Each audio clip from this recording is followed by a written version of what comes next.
It's no secret that anime is littered with bad dads. So, in the spirit of Father's Day, let's talk about like the best anime dad ever. Real quick, the cat bus has balls. I didn't notice it until like this last time. I was like, oh my god, the cat bus has balls. I'm just making you aware.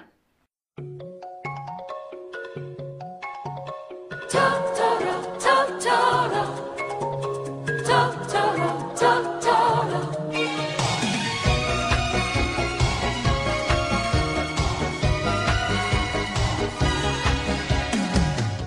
If you know anything about Studio Ghibli, you probably know about Totoro. You might not have known what you were looking at, but you've seen Totoro. Even if you've seen some of the weird and outrageous cosplay, where he doesn't really look like Totoro, but you know that's fucking Totoro, and that's awesome. This is one of Studio Ghibli's earliest projects, infantile stages of Studio Ghibli. There's no difference in animation. The only real difference from then to now is the colors are a little brighter, the motion's a little more fluid, and there's CG. But other than that, there's no difference. The animation style, the way things are done, is exactly the same. If it's not broke, don't fix it. My Neighbor Totoro is totally aimed at children. It's not for adults. However, these two little girls are dealing with real life shit. They're dealing with it in kind of a fantastic, enjoyable, childlike way, but there's real shit happening. What do you mean these kids have real problems? What do you mean? What? Real problems? Huh?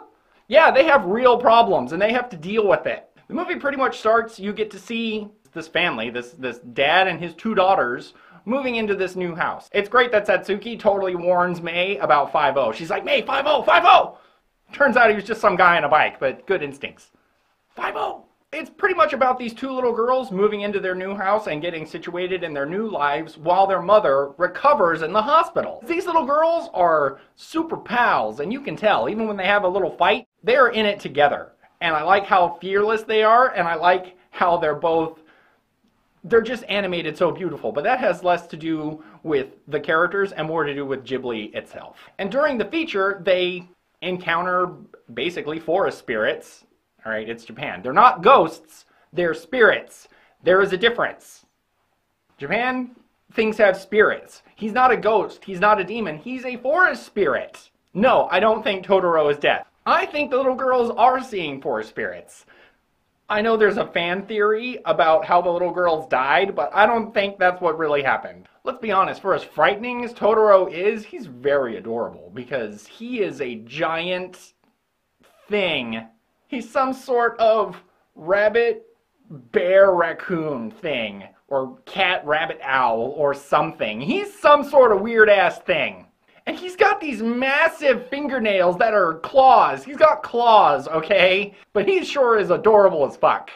It really isn't super deep. It's not like either of the children go on this fantastic adventure. They really don't. It's mostly them at home. And then over the course of a few nights, because we only get a few instances of this, they have kind of an adventure. But they don't really leave anywhere. They're always back in their beds when the sun comes up. It is just a couple of weird spirit sightings and a ride in a cat bus, which looks super comfy. Let's be honest, that shit looks comfortable. I do love Totoro. Totoro's fucking awesome.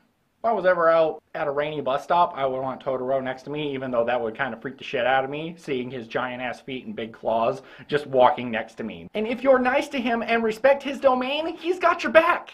And that's awesome. You need a ride on a cat bus or a spinning ass top? Let's go, little girl. Thanks for the umbrella, which I'm not giving back. Come on, Totoro. Give me the umbrella back. He's got this weird umbrella fetish, but that's all right.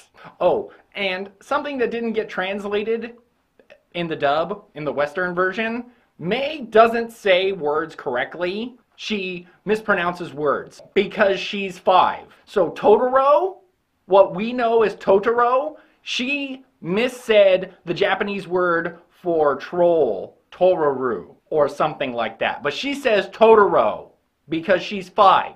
I take Totoro over Tororu any day.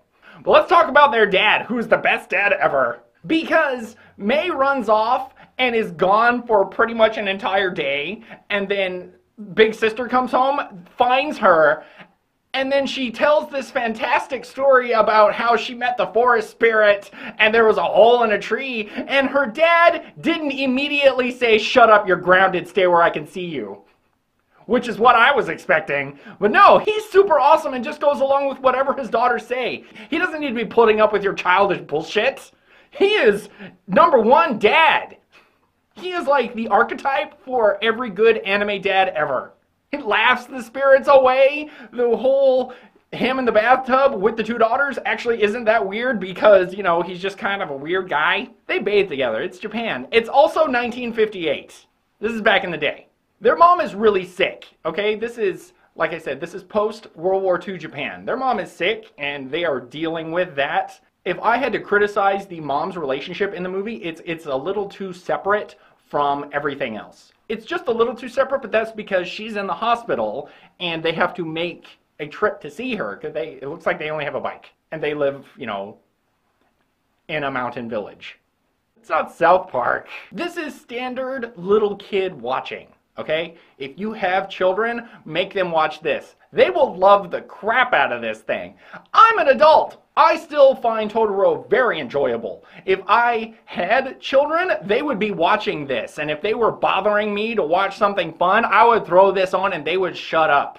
Dad, I'm in the forest spirit, Shut up, you're grounded, stay where I can see you. There were little soot sprites and I saw them. No, there weren't, you're grounded. I'm gonna be a good dad. The only reason this dad beat out Hughes is because Hughes dies. Sorry. This guy makes it. That's why he's #1. Sorry, Hughes. I love you. You know I do, but you're dead. Red shirts don't win. Burn. Overall, the experience today is the same as when I first saw it when I was a wee lad. That's right. It's great. The animation is fantastic. The music's not bad. The music is geared more for kids, but even still, you're not going to want to kill yourself listening to it. And that's good from an adult standpoint. If your little kids start singing the Totoro song, guess what? That's not the worst song in the fucking world. It really isn't. It's pretty simple. It's Totoro, Totoro, Totoro, Totoro. That's what it is. It's not like It's a Small World. That shit will make you blow your brains out. It's Studio Ghibli. It's beautiful. I don't need to tell you that it's beautiful. You fucking know it's beautiful. My official rating and my unofficial rating system totally own-worthy, especially if you have kids. If you don't have kids, you should see it. It's watchable without kids. And if you ever have kids in your house, now you have something to put on and keep them quiet, because it will suck them in and they will love it. Trust me. This is happy. This is all happy. It all works out. And you don't have to answer any of the questions about why Bambi's mom is dead. It's a little sugar-coated, but there are some feels, especially for a child. This is AniView by Dave. I, of course, am Dave. If you have any questions, comments, confusion, suggestions, put them below and I will get back to you. See you next time. Dave, Dave, Dave, Dave, Dave, Dave. Dave, Dave, Dave, Dave.